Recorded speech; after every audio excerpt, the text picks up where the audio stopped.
Paschimbanga pharmaceuticals বলে একটি কোম্পানির বিরুদ্ধে সেই অভিযোগ উঠেছে যে তারা মেয়াদি উত্তীর্ণ ওষুধ সাপ্লাই বা স্যালাইন সাপ্লাই করেছে এবং তার সাথে সাথে কর্ণাটকের সরকার আগেই তাদেরকে বরখাস্ত করেছিল এই ধরনের ওষুধ সাপ্লাই থেকে।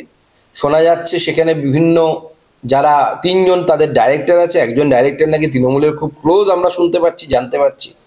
তো পশ্চিমবঙ্গতে তো নতুন নয়, এর আগেও তো আমরা দেখেছি রোগীর জীবন নিয়ে, সাধারণ মানুষের রোগীর জীবন নিয়ে মুখ্যমন্ত্রী বা তার স্বাস্থ্যমন্ত্রক কেউ চিন্তিত নয়।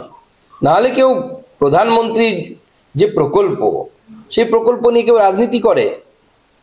কারণ মুখ্যমন্ত্রী তো জানেন যে তার ভাইপোর জন্য তো আমেরিকার হসপিটাল আছে। আপনার আমার গরিব মানুষ যারা আছেন তাদেরকে সরকারি হসপিটালে যেতে হয়। মুখ্যমন্ত্রীর পরিবারের তো কাউকে সরকারি হসপিটালে যাওয়ার প্রয়োজন পড়ে না।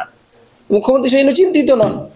পশ্চিমবঙ্গ ফার্মাসিউটিক্যালস বলে একটি কোম্পানির বিরুদ্ধে সেই অভিযোগ উঠেছে যে তারা মেয়াদি উত্তীর্ণ ওষুধ সাপ্লাই বা স্যালাইন সাপ্লাই করেছে এবং তার সাথে সাথে কর্ণাটকের সরকার আগেই তাদেরকে বরখাস্ত করেছিল এই ধরনের ওষুধ সাপ্লাই থেকে।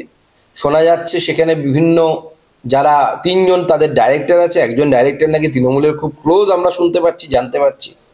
তো পশ্চিমবঙ্গতে তো নতুন নয়, এর আগেও তো আমরা দেখেছি রোগীর জীবন নিয়ে, সাধারণ মানুষের রোগীর জীবন নিয়ে মুখ্যমন্ত্রী বা তার স্বাস্থ্যমন্ত্রক কেউ চিন্তিত নয়। নাহলে কেউ প্রধানমন্ত্রীর যে প্রকল্প, সেই প্রকল্প নিয়ে কেউ রাজনীতি করে। কারণ মুখ্যমন্ত্রী তো জানেন যে তার ভাইপোর জন্য তো আমেরিকার হসপিটাল আছে। আপনার আমার গরিব মানুষ যারা আছেন তাদেরকে সরকারি হসপিটালে যেতে হয়। মুখ্যমন্ত্রীর পরিবারের তো কাউকে সরকারি হসপিটালে যাওয়ার প্রয়োজন পড়ে না। মুখ্যমন্ত্রী সেই নিয়ে চিন্তিত নন। আমাদের ভিডিও ভালো লাগলে লাইক এবং শেয়ার করুন। কমেন্ট সেকশনে গিয়ে জানান আপনাদের মতামত। আরও ভিডিও পেতে আমাদের চ্যানেল সাবস্ক্রাইব করুন এবং প্রতি মুহূর্তে খবরের আপডেট পেতে প্রেস করুন বেল আইকন।